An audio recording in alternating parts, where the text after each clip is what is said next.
बच्चों, आज हम लोग विद्युत रासायनिक श्रेणी के बारे में पढ़ेंगे, इलेक्ट्रोकेमिकल सीरीज के बारे में। ठीक है, तो मानक हाइड्रोजन इलेक्ट्रोड को संदर्भ इलेक्ट्रोड लेकर, ठीक है, उसके साथ जोड़ करके हम उसके मानक अपचयन विभव याद कर सकते हैं। तो उसके लिए हमको इलेक्ट्रोड को किसके साथ जोड़ना पड़ेगा? मानक हाइड्रोजन इलेक्ट्रोड के साथ जोड़ना पड़ेगा और उसको जोड़ के हम उसकी मानक अपचयन विभव की गणना कर सकते हैं। तो परिभाषा हो जाएगी कि यदि इलेक्ट्रोडों के मानक अपचयन विभव के मानों को, ठीक है, यदि कोई इलेक्ट्रोड है उसके मानक अपचयन विभव के जो मान है उसको अगर हम बढ़ते हुए क्रम में व्यवस्थित करेंगे तो हमको एक श्रेणी प्राप्त होगी। ठीक है, क्या होगा? यदि हम इलेक्ट्रोड को मानक हाइड्रोजन इलेक्ट्रोड के साथ जोड़ करके उसके मानक अपचयन विभव की गणना करेंगे बच्चों, तो क्या होगा? हमको गणना करते करते जाने से हमको एक श्रेणी की प्राप्ति होगी जिसे हम विद्युत रासायनिक श्रेणी कहेंगे। ठीक है, तो विद्युत रासायनिक जो श्रेणी होती है उसको हम सक्रियता श्रेणी भी कहते हैं और जिसमें धातुओं सक्रियता के घटते क्रम में होगा। तो अगर एग्जाम में 2 नंबर के क्वेश्चन में ये पूछा जाता है कि सक्रियता श्रेणी किसे कहते हैं, इनके 2 विशेषताओं का लिखिए, तो आपको सक्रियता श्रेणी पूछेगा तो कंफ्यूजन नहीं होना है। विद्युत रासायनिक श्रेणी को ही सक्रियता श्रेणी कहा जाता है और विद्युत रासायनिक जो श्रेणी है उनमें मानक अपचयन विभव के मान को यदि हम बढ़ते हुए क्रम में व्यवस्थित करते जाए तो हमको एक श्रेणी प्राप्त होगी और उसी श्रेणी को हम विद्युत रासायनिक श्रेणी कहेंगे। ठीक है, क्लियर हुआ कि यदि हम इलेक्ट्रोड के मानक अपचयन विभव के मानों को बढ़ते हुए क्रम में व्यवस्थित करेंगे तो हमको एक श्रेणी प्राप्त होगी जिसे हम विद्युत रासायनिक श्रेणी कहेंगे।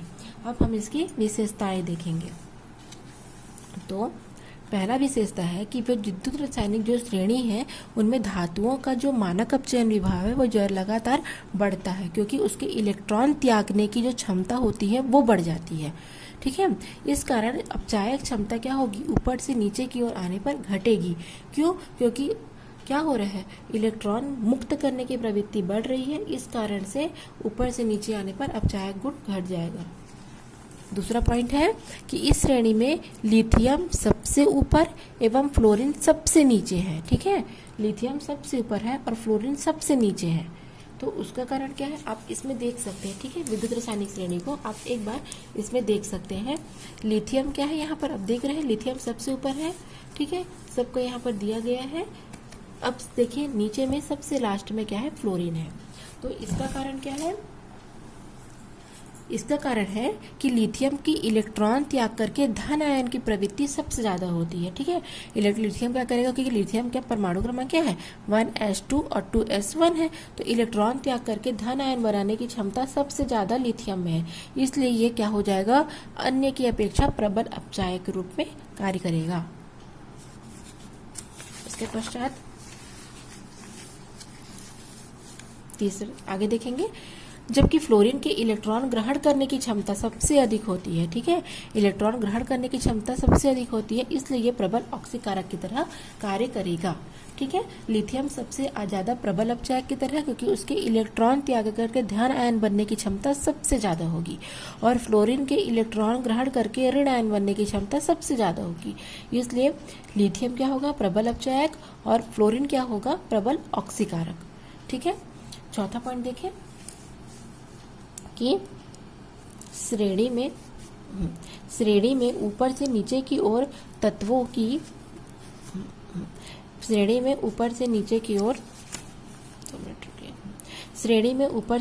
ओर तत्वों की ऑक्सीकारक अर्थात इलेक्ट्रॉन ग्रहण करने की जो क्षमता है वो बढ़ जाती है। ठीक है, और ऊपर से नीचे की ओर आने पर इलेक्ट्रॉन त्यागने की क्षमता घटती है, जैसे मैंने आपके पहले पॉइंट में बताया। ठीक है, क्या होता है? जैसे जैसे ये क्या होते हैं, अब ऊपर से नीचे की ओर आते हैं वैसे वैसे इलेक्ट्रॉन त्यागने की जो क्षमता होती है वो कम हो जाती है, वीक हो जाती है, जिससे मान घटते हैं और ऊपर से नीचे जब जाएंगे तो जो इलेक्ट्रॉन ग्रहण करने की क्षमता है ना वो बढ़ जाएगी। ठीक है, इलेक्ट्रॉन ग्रहण करने की क्षमता बढ़ जाएगी और इलेक्ट्रॉन त्यागने की क्षमता कम हो जाएगी। अगला पॉइंट है, श्रेणी में जो धातुएं हाइड्रोजन से ऊपर होती है वे अम्लों की से क्रिया करके हाइड्रोजन गैस उत्पन्न करती है। ठीक है, अर्थात श्रेणी में जो हाइड्रोजन है जो सबसे ऊपर है, ठीक है, वे अम्ल से क्रिया करके हाइड्रोजन गैस उत्पन्न करेगी। ये रिएक्शन में आप देख सकते हैं। फिर है श्रेणी में जो धातुएं पहले आती है, ठीक है, अर्थात ऊपर आती हैं, वे बाद में अर्थात नीचे आने वाले धातुओं को उनके लवण के विलयन के साथ क्या कर सकती हैं, वे स्थापित करने का गुण रखती हैं। अर्थात पहले जो धातुएं आएंगी, ठीक है, और जो नीचे आएंगी, नीचे मतलब धातुओं क्या होगा, ऊपर से लेकर लगातार आएगा, तो जो लास्ट वाली रहेगी वह ना उनके लवण के विलयन से विस्थापित कर देती है। ठीक है, कि जो धातुएं ऊपर आती हैं वे बाद में नीचे आने वाली धातुओं को ही उनके लवण के विलयन से विस्थापित कर देती है। ठीक है, अगला पॉइंट है श्रेणी में ऊपर से नीचे की ओर जाने पर धातुओं की क्रियाशीलता घटेगी जबकि अधातुओं की क्रियाशीलता बढ़ेगी। अर्थात ये कहा जा रहा है कि इलेक्ट्रॉन ग्रहण करने की प्रवृत्ति बढ़ेगी और त्यागने की प्रवृत्ति कम होती जाएगी। तो ये आपका विशेषता है। पेपर में आपको विशेषता पूछा जाएगा, कम नंबर है तो 2 ही लिखेंगे, ज़्यादा नंबर का है तो पूरा लिख कर आएंगे। ठीक है, उसके पश्चात हम पढ़ेंगे विशेषता के बाद हम पढ़ेंगे विद्युत रासायनिक श्रेणी के अनुप्रयोग पढ़ेंगे। ठीक है, इसके पश्चात हम विद्युत रासायनिक श्रेणी के हम अनुप्रयोग पढ़ेंगे।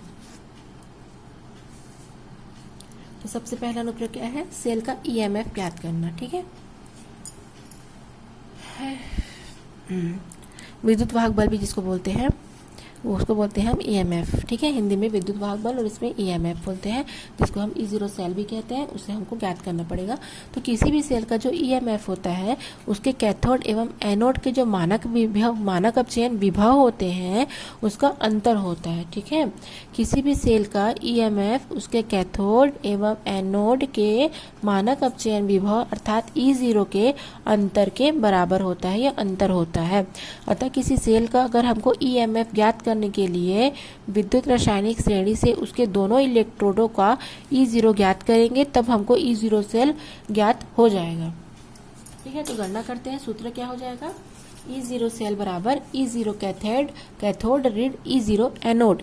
ठीक है, एक बार और, E0 सेल बराबर E0 cathode minus E0 anode. ये सूत्र पर ही आपको हमेशा मान रखने हैं और इस टाइप से आपने 11th में पढ़ा है ऊष्मागतिकी के चैप्टर में। तो थोड़ा ध्यान देंगे तो बहुत अच्छे से समझ में आएगा, क्योंकि पहले का पढ़ा जा चुका है। तो यदि सेल का ईएमएफ यदि धनात्मक है तो सेल अभिक्रिया निर्धारित दिशा में ही संपन्न होती जाएगी। जिस तरीके से वो हो रही है वो कंटिन्यू उसी तरीके से निर्धारित दिशा में संपन्न हो जाएगी। किंतु यदि उसका ईएमएफ ऋणात्मक है तो सेल की जो अभिक्रिया है वो विपरीत दिशा में होगी। ठीक है, सेल की जो अभिक्रिया है वो विपरीत दिशा में होगी ऋणात्मक मान के कंडीशन में। तो अब एग्जांपल देख लेते हैं कि डेनियल सेल का यदि हमको ईएमएफ ज्ञात करना है तो हमको इस प्रकार से लिखना है, सॉलिड प्लस आयन में हो रहा है अर्थात 2 इलेक्ट्रॉन मुक्त कर रहे हैं और यहाँ पर 2 इलेक्ट्रॉन ग्रहण करके ये सॉलिड बना रहा है। ठीक है, तो अब हम इसको क्या करेंगे, ज्ञात करेंगे हम इसका ईएमएफ। तो जिंक 2+ और जिंक का वैल्यू होता है -0.76 वोल्ट और E0 कॉपर 2+ से कॉपर का होगा +0.34 वोल्ट। तो अब हमको इस सूत्र में क्या करना है, मान रखना है कि E0 सेल बराबर E0 कैथोड ऋण E0 anode. Right minus left भी लिख सकते हो, कैथोड ऋण एनोड भी लिख सकते हो।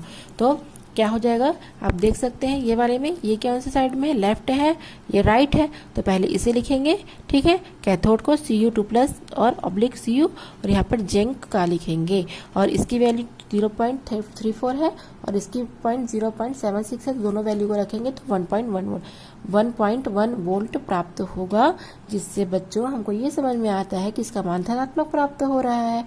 और अगर धनात्मक प्राप्त होगा तो जो सेल अभिक्रिया है वो निर्धारित दिशा में ही संपन्न होगी।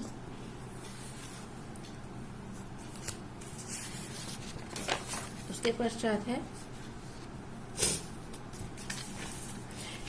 पश्चात दूसरा पॉइंट आ जाएगा इसमें, रेडॉक्स अभिक्रिया के संपन्न होने की संभावना ज्ञात करना। ठीक है, मतलब किस कंडीशन में रेडॉक्स अभिक्रिया को संपन्न कराना पड़ेगा और किस कंडीशन में नहीं कराना पड़ेगा।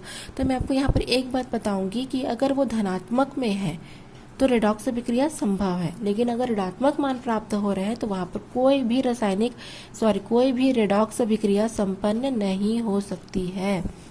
तो विद्युत रासायनिक श्रेणी की सहायता से रेडॉक्स अभिक्रिया के होने या ना होने की जो संभावना है उसका हम पता लगा सकते हैं। इसके लिए संपूर्ण अभिक्रिया को 2 अर्ध सेल में हमको डिवाइड करना पड़ेगा। तो कॉपर एवं जिंक के मानक अपचयन विभव क्रमशः 0.34 किसका है, कॉपर का है, और जिंक का कितना है, माइनस 0.76 वोल्ट है। तो दोनों को हम अलग अलग लिख देते हैं, दोनों अर्ध सेल अभिक्रिया को। तो Cu2+, 2 इलेक्ट्रॉन त्याग के कॉपर सॉलिड, और जिंक 2+ इलेक्ट्रॉन त्याग करके जिंक सॉलिड। ठीक है, दोनों का यहाँ पर वैल्यू को रख दिए हैं कि 0.34 और -0.76 है।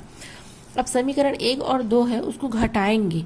ठीक है, तो घटाने से हमको जो सेल अभिक्रिया प्राप्त होगी, जैसे यहाँ पर, ठीक है, यहाँ पर घटा रहे हैं Cu2+ को जिंक के साथ, तो जिंक 2+ और कॉपर बन रहा है, तो E0 सेल क्या हो जाएगा, ये वाला कंडीशन में देखेंगे तो जिंक का होता है, सॉरी इसका कॉपर का होता है 0.34 माइनस जिंक का होगा -0.76, तो यहाँ पर 1 वोल्ट प्राप्त होगा। अर्थात क्या दिख रहा है, धनात्मक राशि दिख रही है आपको, बाहर माइनस नहीं लगा है, तो धनात्मक होने के कारण ये रेडॉक्स अभिक्रिया इस समीकरण में या इसमें संभव हो पाएगा। ठीक है, उसके पश्चात हम देखेंगे यदि हमको समीकरण 2 में से एक को घटाना पड़े। ठीक है, तो अब क्या करेंगे, -76 से -0.34 को घटाएंगे, तो अब हमको वैल्यू किस में प्राप्त हो रही है, अब हमको वैल्यू माइनस में प्राप्त हो रहा है। ठीक है, तो माइनस अगर मान आएगा, ऋणात्मक मान यदि आएगा, तो समीकरण 4 के अनुसार वहां पर रेडॉक्स अभिक्रिया संभव नहीं होगी, क्योंकि रेडॉक्स अभिक्रिया कहाँ संपन्न होती है, जिसके मान धनात्मक प्राप्त होते हैं।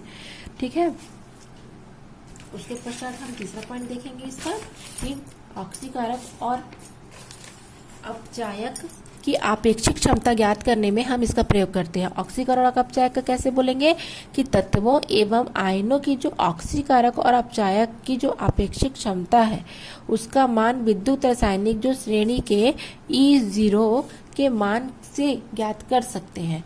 ठीक है, यदि हमको ऑक्सीकारक और अपचायक की आपेक्षिक क्षमता ज्ञात है तो हम E0 का मान ज्ञात कर सकते हैं। किसी तत्व या आयन का E0 जितना अधिक ऋणात्मक होगा वह उतना ही अधिक प्रबल अपचायक होगा, और धनात्मक मान होने से क्या होगा, वो प्रबल ऑक्सीकारक होगा। ठीक है, तो विद्युत रासायनिक श्रेणी में अपचायक क्षमता ऊपर से नीचे जाने पर घटती है और ऑक्सीकारक क्षमता क्रमशः बढ़ते जाती है। ठीक है, क्लियर हुआ कि जब हम आवर्त सारणी में ऊपर से नीचे की ओर आएंगे तो क्या होगा, विद्युत रासायनिक श्रेणी का मान घटेगा, और हम अगर ऑक्सीकारक क्षमता को करेंगे तो इनका बढ़ेगा। तो हमको किसी का कुछ नहीं करना है, जो चल रहा है वैसे चलाने देना है। ठीक है, थैंक्स फॉर वॉचिंग।